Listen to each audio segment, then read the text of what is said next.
Hello students, welcome in our YouTube channel Krishi classes. This is Shashi Chauhan. As usual हम क्या कर रहे थे स्टूडेंट, लिविंग वर्ड में हम टैक्सोनॉमिकल एड्स देख रहे थे। टैक्सोनॉमिकल एड्स में हमने क्या देखा था कि टैक्सोनॉमिकल एड्स को फर्दर 2 पार्ट्स में डिवाइड किया गया है। ओके, किसके व्यू पे, पॉइंट ऑफ व्यू पे, conservation of point of view पे, यानी कंजर्वेटिव पॉइंट ऑफ व्यू पे। ओके, तो कौन कौन से वो पार्ट थे? एक लिविंग था, एक डेड था। तो लिविंग और डेड में हमने क्या देखा कि डेड को फर्दर 2 पार्ट्स में डिवाइड किया गया था। एक था हार्बेरियम जो कि हमने कल देखा था, और एक म्यूजियम जो कि आज हम देखेंगे। और फिर लिविंग ऑर्गेनिज्म को हमने फिर से फर्दर 2 पार्ट्स में डिवाइड किए थे। वो कौन कौन से थे? एक बॉटनिकल गार्डन था और दूसरा जूलॉजिकल गार्डन था। ओके स्टूडेंट्स, बॉटनिकल गार्डन में हमने प्लांट को प्रिजर्व करते हुए देखा, और जूलॉजिकल गार्डन में हमने एनिमल्स को कैप्चर करके या उनको प्रिजर्व करने का मेथड देखा। तो अभी हम देखेंगे 1 by 1। पहले हम देखते हैं म्यूजियम। म्यूजियम है क्या? एज यूजुअल म्यूजियम क्या है? संग्रहालय। संग्रहालय का मतलब क्या कि ये एक ऐसा प्लेस, एक ऐसा लैंडमार्क जहां पे ऐसे एनिमल्स या प्लांट की स्पीसीज को रखा जाता है जो एग्जिबिट हो रहे हैं, जो एक्सटिंक्ट हो रहे हैं, उनको प्रिजर्व करके रखा जाता है। जैसे राइनिया रावबर्गाई, ये एक टेरिडोफाइट प्लांट है जो कि अभी उसकी स्पीसीज एक्सटिंक्ट हो गई है इंडिया में। वो एक इकलौता मात्र प्लांट है, राइनिया रावबर्गाई, एक स्पीसीज जिसको म्यूजियम में रखा गया है, ताकि हमारी आने वाली पीढ़ी ये जान सके कि राइनिया की जो एक स्पीसीज है, राइनिया रावबर्गाई, वो कैसी दिखती है। ओके, सो हम इसी के पॉइंट ऑफ व्यू पे हम क्या देखते हैं, म्यूजियम क्या है। थोड़े 2-4 पॉइंट्स के थ्रू हमने यहाँ पे इसको कवर किया है। पहला पॉइंट क्या कह रहा है कि it is an institution where artistic and educational materials are exhibited to the public. क्या कह रहा है कि एक ऐसा आर्टिस्टिक एंड एजुकेशनल प्लेस है जहां पर पब्लिक को, लोगों को पढ़ने के लिए एजुकेशनल मटेरियल रखा गया रहता है, या फिर ऐसे मटेरियल रखे गए रहते हैं जो कभी हमारे भविष्य में हुआ करते थे, जो कि अभी नहीं है। ओके, आगे देखते हैं क्या।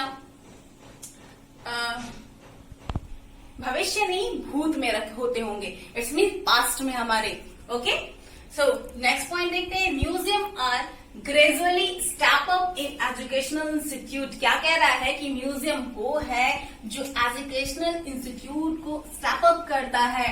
इट्स मीन्स कि अगर हम किसी बॉटनी या जूलॉजिकल किसी पॉइंट ऑफ व्यू से एजुकेशन चाहते हो तो हमारा म्यूजियम उसमें हेल्प करता है। हमें वो बताता है कि स्पीसीज कभी कैसे हुआ करती थी जो फॉसिल हो चुकी हैं। ओके स्टूडेंट्स, नेक्स्ट पॉइंट देखिए, only those plants are preserve in museum which can not be kept in the herbaria. एक चीज ये भी ध्यान रखिएगा, इसमें उन्हीं प्लांट को, म्यूजियम में उन्हीं प्लांट या एनिमल को रखा जाता है जो हर्बेरिया या हर्बेरियम में नहीं रखा जा सकता। जैसे यहाँ देखिएगा, एल्गी हो गया। एल्गी को हम क्या हर्बेरियम फाइल में रख सकते हैं? Not possible. तो इसको कहाँ रखा जाएगा? म्यूजियम में, इसकी क्लस्टर लेकर के। Masses, okay student, and ferns, और कुछ प्लांट्स किसके? जिम्नोस्पर्म के कोन आप म्यूजियम में गए होगे, जरूर देखोगे। स्ट्रोबलस कोन जो बनी रहती है वो कहाँ पे म्यूजियम आपको दिखाई देती है? वो कुछ आपको क्राउन शेप में ऐसे दिखाई देगी, वो ऐसे रहेगा और ऐसे ऐसे कुछ इस तरीके का वो दिखाई देगा, जिसमें से ऐसे निकले होंगे। ये स्ट्रोबलस है किसकी? जिम्नोस्पर्म की। Megasporangium and microsporangium. Okay students, next कुछ फ्रूट्स ऐसे हैं जो क्या हो रहे हैं, एक्सटिंक्ट हो चुके हैं, उनकी कुछ स्पीसीज जो है म्यूजियम में रखी जाएगी। फिर इसके अलावा जो अंडरग्राउंड स्टोरेज ऑर्गन्स होते हैं प्लांट के, उनको क्या होते हैं, उनको हम म्यूजियम में रख सकते हैं। ओके स्टूडेंट्स, अब हम देखते हैं कुछ इम्पोर्टेंट एंड वर्ल्ड लेवल के म्यूजियम के name. Okay student, so 1 by 1 देखते हैं। इंडिया से लेकर के हम आउट ऑफ इंडिया भी आपको घुमाएंगे। देखिए, पहला देखिएगा नेचुरल हिस्ट्री म्यूजियम, ये कहाँ पे है? लंदन में है। ओके, दूसरा है यूनाइटेड स्टेट नेशनल म्यूजियम जो कि वाशिंगटन में है। आप जब भी जाए जरूर देखिए। And filed museum of natural history जो कि शिकागो में है, एंड जूलॉजिकल म्यूजियम एम्स्टर्डम में है, जो कहाँ पे, एंडरसन में। नेक्स्ट है रॉक क्रीक नेशनल सेंटर जो कि वॉशिंगटन में है, and national museum of anthropology ये कहाँ पे है, मैक्सिको में है। ओके स्टूडेंट, ये एंथ्रोपोलॉजी वाला इंपॉर्टेंट है, इसे ध्यान दीजिएगा, पूछा जाता है आपसे कि नेशनल म्यूजियम ऑफ एंथ्रोपोलॉजी कहाँ पे है, तो मैक्सिको में। या एमपी रखिएगा। रुकिए 2-4 और दिखाते हैं आपको। अदर इज एंथ्रोपोलॉजिकल म्यूजियम जो कि अंडमान एंड निकोबार में है। Okay student, and other also क्या, फॉरेस्ट म्यूजियम, ये भी अंडमान एंड निकोबार में है। इट मीन्स क्या कि आप अगर एक बार अंडमान निकोबार आइलैंड में जाते हैं तो आप 2 चीजों को विजिट कर पाएंगे, एक एंथ्रोपोलॉजिकल म्यूजियम और दूसरा आपका forest museum. Okay students, next हम अब इंडिया में एंटर करते हैं और देखते हैं यहाँ पे कितने म्यूजियम्स है। बहुत सारे तो हमने कुछ कवर किए हैं। पहला जो है आपका national museum of natural history जो कि दिल्ली में है। ओके स्टूडेंट्स, दूसरा प्रिंस ऑफ वेल्स म्यूजियम्स, वो कहाँ पे है, मुंबई में है। एंड नेक्स्ट है महाराजा सवाई मानसिंह सेकंड म्यूजियम जो कि कहाँ है, जयपुर में है। Okay students, and last is what, Indian museum जो कि कोलकाता में है। ये यहाँ से भी क्वेश्चन बनता है, ध्यान रखिएगा आप। ये क्वेश्चन एक बार का पूछा हुआ है, इसलिए ये इंपॉर्टेंट है, इसमें ध्यान रखिएगा, ये नीट में पूछा हुआ क्वेश्चन है। ओके स्टूडेंट्स, नेक्स्ट आते हैं हम रोल ऑफ म्यूजियम। इसको बताने से पहले हम आपको बताते हैं कि कैसे म्यूजियम में स्पेसिमेंट्स को रखते हैं। सबसे पहले म्यूजियम में स्पेसिमेंट्स को, स्पेसिमेंट्स इन द सेंस की प्लांट या एनिमल्स की बॉडीज, उनको लाते हैं। उसके बाद बॉडी कैसी है, बॉडी को पहले उसकी पिनिंग की जाती है, उसको ड्राइड की जाती है और उसके बाद स्टफिंग की जाती है, उसकी स्केलेटन क्रिएट किया जाता है। इट्स मीन्स क्या कि इंटरनल जितने भी सबस्टांसेस होते हैं उसको निकाल करके और उसके अंदर कुछ स्टफिंग करी जाती है। ओके, स्टफिंग करने के बाद उसके ऊपर कुछ केमिकल्स की लेपिंग की जाती है, यानी कि उस पे केमिकल लेकर के रैप किया जाता है। और देन अगेन जो है आपके अगर इंसेक्ट है तो मिरर के बॉक्स में उसको रख दिया जाएगा। मतलब म्यूजियम के बॉक्स में उसको क्रिएट कर दिया जाता है। ओके स्टूडेंट्स, सो अब देखते हैं रोल क्या है। देखिएगा, collection of specimens help in gathering the first-hand information about the habitat, soil and organism of the area। क्या कह रहा है कि जो म्यूजियम में ऑर्गेनिज्म है वो ऑर्गेनिज्म का आपको, अगर हम एज यूजुअल देखिए किसी ऑर्गेनिज्म के बारे में, हम जैसे एल्गी के ही बारे में बता रहे हैं, हम पूरी थियोरेटिकल बता जाएंगे। अगर हम उसी चीज को प्रैक्टिकली अलग ही लाके आपको दिखाएं और देन अगेन आपको समझाएं तो ज्यादा बेस्ट होगा। ओके, सपोज या फिर अगर मेरे पास एनिमेटेड बोर्ड होता तो हम उसको आपको दिखाते तो और परफेक्टली जाता आपके ब्रेन में। ठीक उसी तरीके से क्या कह रहा है कि म्यूजियम में जब हम जाते हैं तो हमें पहली बार में ही हमें उससे रिलेटेड सारे इंफॉर्मेशन मिल जाते हैं, जैसे कि वो जो ऑर्गेनिज्म है वो पर्टिकुलरली वो कैसे हैबिटेट में रहता है, वो किस टेक्सचर में, अगर एनिमल है तो हैबिटेट क्या है, अगर प्लांट है तो उसकी सॉइल का टेक्सचर क्या है। Okay student, and organism of area, और इसके अलावा जो सबसे मोस्ट इम्पोर्टेंट कि वो ऑर्गेनिज्म जो है वो किस एरिया से बिलोंग करता है। ये 3-4 चीजें जो है जो कि बहुत इंपॉर्टेंट फैक्टर्स हैं किसी एक स्पेसिमेंट की, वो हमें पता चल जाती है। ओके स्टूडेंट, नेक्स्ट क्या कह रहा है कि they are use to deposit type of specimen whenever new taxa are क्या डिस्क्राइब। क्या कह रहा है कि जब हमें किसी न्यू टैक्सा के बारे में डिस्क्राइब करनी हो तो सबसे पहले हमको क्या करना, उसके एंसेस्टर के बारे में बताना पड़ता है। जैसे अभी हम न्यू जनरेशन की हम आपके सामने थोड़ी ग्लिम्स डाले, तो न्यू जनरेशन को बताने से पहले हमको थोड़ी सी बैक जा करके आपको क्या करना होगा, आपको उनके एंसेस्टर से रूबरू कराना होगा, देन अगेन आपको बताएंगे, तब जाके वो अच्छे समझ में आएगा। ठीक इसी तरीके से म्यूजियम में जाके हम उस टैक्सा के एंसेस्टर के बारे में, उसके हैबिटेट के बारे में, उसके टेक्सचर्स के बारे में, उसकी क्या क्या हैबिचुअल्स एक्टेड रही हैं, इन सब के बारे में इंफॉर्मेशन पहले गैदर करते हैं, देन अगेन स्पेसिमेंट्स या टैक्सा को हम रीड करते हैं। इट्स मीन्स क्या कि किसी स्पीसीज किसी न्यू स्पीसीज को या फिर पुरानी स्पीसीज हो जो कि आपके बीच में मौजूद नहीं है, एक्सटिंक्ट हो गए हैं, उनके बारे में स्टडी करनी है तो आप जो है म्यूजियम में विजिट करिए। ओके स्टूडेंट, तो हमने देखा क्या कि म्यूजियम में डेड प्लांट या डेड एनिमल दोनों को रखा जा रहा है। और कैसे एनिमल्स थे हमने बताया था, जैसे एल्गी हो गया, जिम्नोस्पर्म के प्लांट हो गए, स्ट्रोबिलस उसमें, मॉसेस हो गए, फर्न हो गए, और एनिमल्स डेड एनिमल्स जैसे कि राइनासोर्स वन हाइट्स वाले जो राइनासोर्स जो है वो क्या हो रहे हैं, धीरे धीरे एक्सटिंक्ट हो रहे हैं, उनके कुछ स्पीसीज मिल जाएंगी। इसके अलावा बहुत सारे ऐसे एनिमल जो हमारे बीच में नहीं है वो आपको वहां पे देखने को मिल जाएंगे, बर्ड्स देखने को मिल जाएंगे। ओके स्टूडेंट, अब हम आते हैं लिविंग वाले पॉइंट में और लिविंग टेक्सोनॉमिकल एड्स में, और उसमें क्या देखेंगे, जूलॉजिकल एंड बॉटनिकल गार्डन। ठीक है, तो अभी फिलहाल हम स्टार्ट करते हैं क्या, जूलॉजिकल गार्डन। सो स्टूडेंट्स क्या देखते हैं, जूलॉजिकल और बॉटनिकल गार्डन को दोनों कंपैरेटिवली यहाँ स्टडी कर लेते हैं। ओके, जूलॉजिकल गार्डन देखते हैं क्या है।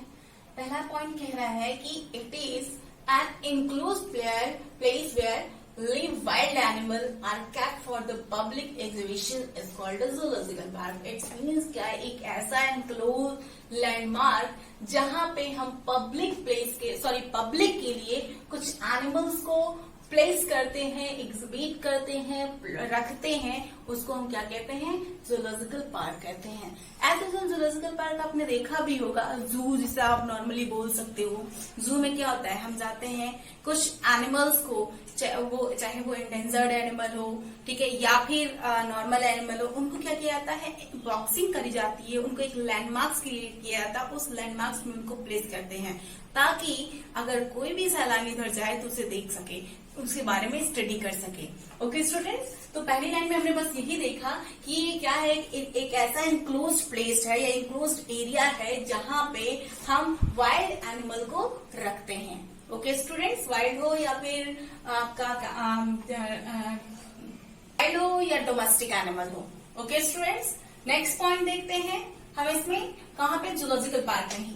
The scientific purposes of the zoo is to be breed the animals which otherwise are facing threat in their natural habitat। क्या कह रहा है कि जूलॉजिकल पार्क इसलिए भी क्रिएट किया जाता है ताकि हम उस एनिमल्स को वो पर्टिकुलर एरिया दे सके या पर्टिकुलर इन्वायरमेंट दे सके जिसके लिए वो क्या हो, आदि हो। ओके स्टूडेंट, जब हम ऐसा इन्वायरमेंट देते हैं तो वो एनिमल ब्रीड कर पाता है, फीड कर पाता है। ओके स्टूडेंट, जूलॉजिकल पार्क का पॉइंट जब भी हम क्रिएट करते हैं, इस पॉइंट ऑफ व्यू का बेस ध्यान देते हैं, वो क्या चीज कि उसका जो नेचुरल इन्वायरमेंट है वो कैसा होना चाहिए, क्या वो उसके लिए वो परफेक्ट नेचुरल इन्वायरमेंट में है जिसमें वो रहा करता था, तब जाकर के अगर उसको नेचुरल इन्वायरमेंट मिले देन वो ब्रीड करता है। ओके स्टूडेंट, सो अभी हम देखते हैं, उसके बाद हम रोल देखेंगे, पहले हम देख लेते हैं फिर क्या, बॉटनिकल गार्डन।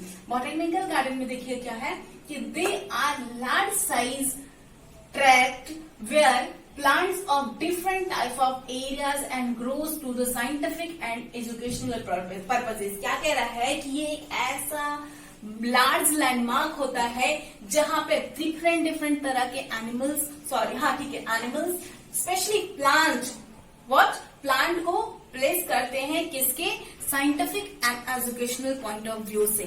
इट्स मीन्स क्या कि बॉटनिकल गार्डन वो लैंडमार्क्स है जहां पे हम हाइब्रिड्स और इसके अलावा डिफरेंट तरह के प्लांट्स को वहां पे प्लेस करते हैं और उसके बारे में स्टडी करते हैं। ओके, नेक्स्ट पॉइंट देखते हैं क्या, एक considered natural and economical reference system. ये क्या कह रहा है, इसके अलावा इसको नेचुरल कंसिडर किया था, किसमें, नेचुरल एंड इकोनॉमिकल रेफरेंसेस के फॉर्म में। इट्स मीन्स क्या कि एज हमने बताया कि एक ऐसा लैंडमार्क है जहां पे हम हाइब्रिड डिफरेंट तरह के प्लांट्स को हम क्रिएट करा रहे हैं। तो जाहिर सी बात है कि वो प्लांट्स जो है काफी वैल्यूएबल भी होंगे, काफी यील्डिंग प्रोवाइड करते होंगे। तो जब वो यील्ड क्रिएट करेंगे तो हमारी इकोनॉमिकल रिसोर्सेज भी स्ट्रांग होंगी। क्यों, क्योंकि सपोज दैट हमने क्या किया, एक आर्चरी क्रिएट किया। आर्चरी जब क्रिएट कराएंगे तो क्या देखेंगे, बहुत सारे आपको मैंगोज क्रिएट मिलेंगे और उस मैंगोज को बेच करके आप अपनी इकोनॉमी भी क्या कर सकते हैं, इकोनॉमी सिस्टम को भी, इकोनॉमी को भी मेंटेन कर सकते हैं। ओके, नेक्स्ट क्या कह रहा है कि the first real botanical garden was developed by Theophrastus. ये चीज ध्यान में रखिएगा, पहली बार थियोपास्चर ने क्या किया था, पहला बॉटनिकल गार्डन डेवलप किया था। ये इंपॉर्टेंट है, याद रखिएगा, पूछा जा सकता है आपसे नीच में कि हु वॉज कॉइन या who was develop the first botanical garden, तो थियोपास्चर। ओके स्टूडेंट्स, नेक्स्ट देखिएगा, इसके ये पॉइंट ऑफ व्यू पे थोड़ी सी 2-4 लाइन पॉइंट्स हैं। यहाँ देखिएगा, the most famous and largest botanical garden, यहाँ देखिएगा बीजी मीन्स बॉटनिकल गार्डन इस क्यू, जो कि लंदन, इंग्लैंड के लंदन में मौजूद है। ये आपकी एनसीईआरटी की लाइन है, ये ध्यान रखिएगा कि जो सबसे फेमस और लार्जेस्ट बॉटनिकल गार्डन है उसका नाम क्यू है। क्या है? क्यू, जो कि लंदन में है, कहा? इंग्लैंड के। ओके, अब इसी के पॉइंट ऑफ व्यू पे 2 पॉइंट, क्या चीज, it is extended in 200 acres of the land. ये क्या, 200 एकर्स लैंड से इंक्लोज्ड है। ओके, इतने एरिया में ये 200 एकड़ में ये फैला हुआ है। ओके, नेक्स्ट पॉइंट देखिए क्या कह रहा है, it was founded in 1759 by William Eton. ये चीज ध्यान रखिएगा, इसको कब फाउंड किया गया था, इसको फाउंड किया गया था 1759 में, और किसके थ्रू, विलियम एंटन। ओके, ये पॉइंट ध्यान में रखिएगा, विलियम एंटन के द्वारा। अब हम देखते हैं क्या, रोल ऑफ जूलॉजिकल पार्क। ठीक है, zoological park and botanical garden comparatively. ये भी देखिएगा, जूलॉजिकल पार्क का पहला रोल क्या है कि इट प्रोवाइड क्या, food habitat and behaviour for the animals in study. क्या कह रहा है कि ये क्या करता है, उस जो एनिमल्स आप जूलॉजिकल गार्डन में रखे हैं वहां पे उस एनिमल को नेचुरल इन्वायरमेंट के साथ साथ फूड और हैबिटेट प्रोवाइड करता है। ओके स्टूडेंट, और इसी के पॉइंट ऑफ व्यू पे अगर बॉटनिकल गार्डन का रोल देख लें तो उसमें क्या देखेंगे कि हमें ऐसे फूड्स ऑफ रिसोर्सेज मिलते हैं जो हमारे लिए काफी बेनिफिशियल होते हैं। इट्स मीन्स क्या, जैसे आप बॉटनिकल गार्डन में जाओ तो आपको वेराइटीज ऑफ प्लांट्स मिल जाएंगे और उनसे निकलने वाले इकोनॉमिकल वैल्यूएबल प्रोडक्ट मिल जाएंगे, as like to be grapes, bananas. Okay students, next देखिएगा, ex situ conservation through captive breeding of the endangered animals. क्या हो रहा है कि ये तो सबसे पहले कि ये जो जूलॉजिकल पार्क है ये एक सीटू कंडीशन है, ध्यान में रखिएगा, एक सीटू का मतलब क्या होता है स्टूडेंट, एक सीटू का मतलब होता है कि आउट ऑफ द लेबोरेटरी।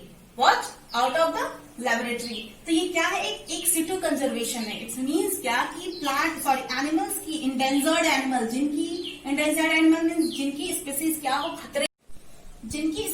हो, खतरे में हो।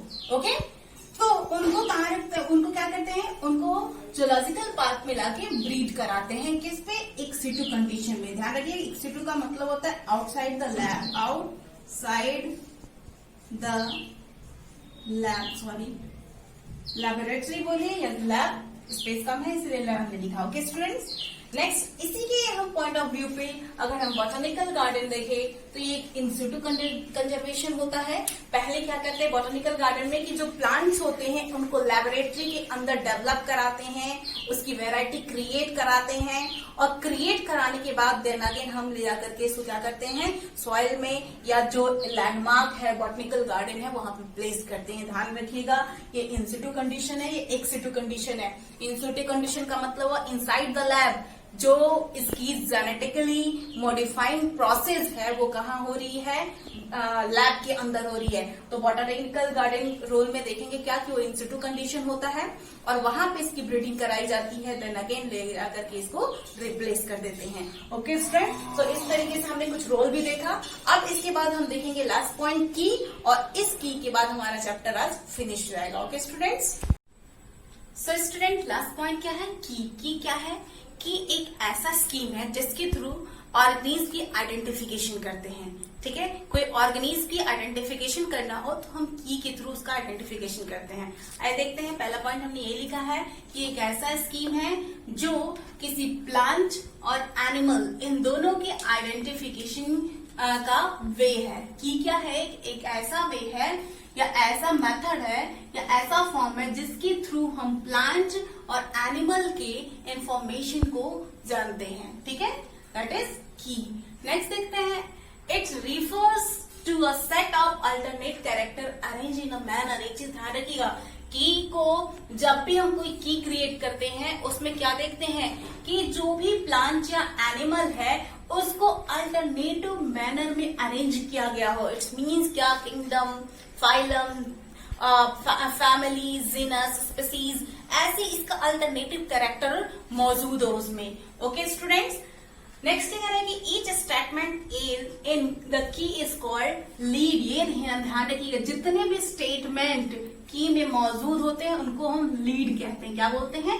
लीड कहते हैं। ओके स्टूडेंट्स, की को कैसे की क्रिएट करते हैं? हम की को क्रिएट करने के लिए सबसे पहले उस पर्टिकुलर ऑर्गेनिज्म को लेते हैं। सपोज दैट कि हमारे पास जो है 4 ऑर्गेनिज्म है या 3 ऑर्गेनिज्म है। कौन कौन से? ABC। ओके, ABC ले लीजिए या फिर XYZ ले लीजिए। ओके, ABC या XYZ है और आपके पास जो है B से सिमिलर या X से सिमिलर कोई एक अदर स्पीसीज आपके सामने क्रिएट हुआ।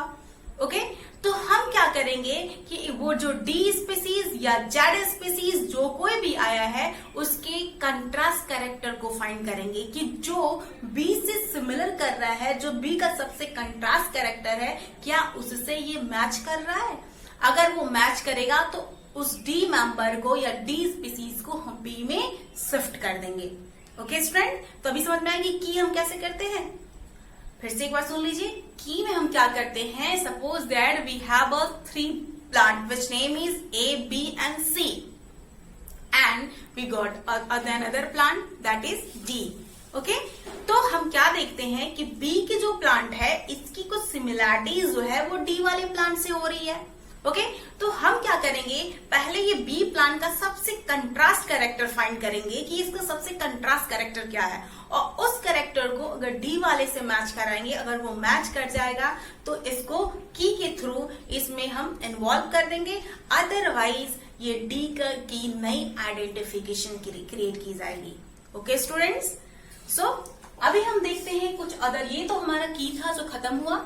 ओके स्टूडेंट, अब हम देखते हैं कुछ अदर टैक्सोनॉमिकल एड्स जो आपके बुक में नहीं है बट हमने यहाँ पे कुछ इंफॉर्मेशन निकाली है। क्या क्या? पहला देखिएगा मोनोग्राफ्स। मोनोग्राफ्स क्या होता है? ये भी एक टैक्सोनॉमिकल एड्स है। इसमें क्या होता है? Information of any one family, information of any one family और genus at a given time. एक सर्टेन टाइम में अगर किसी एक एनिमल की फैमिली और जीनस को बताया जा सके, दैट इज या इंफॉर्मेशन निकाला जा सके, that is the monograph. Okay student, फिर से देखिएगा क्या है? Information of any one family और genus at a given time. एक समय में किसी एक ही फैमिली या जीनस की इंफॉर्मेशन निकालने के प्रोसेस को बोलते हैं हम क्या? मोनोग्राफ्स। नेक्स्ट देखते हैं मैन्यूल्स। मैन्यूल्स क्या है? It contain completes information about क्या? Keys, families, genus and species. क्या कह रहा है कि मैनुअल जो है एक ऐसा कंटेंट है जिसमें किसी पर्टिकुलर स्पीसीज या टैक्सा का कंप्लीट की होता है। इट मीन्स इंफॉर्मेशन होता है, वो चाहे फैमिली हो, जीनस हो या स्पीसीज हो। ओके स्टूडेंट्स, नेक्स्ट देखते हैं फ्लोरा। फ्लोरा क्या है? It contain a actual accounts of a habitat and distribution of plant of a given area। क्या कह रहा है कि फ्लोरा एक ऐसा अकाउंट है या एक ऐसा मेथड है जिसके थ्रू हम किसी एक गिवन प्लांट का हम क्या देखते हैं?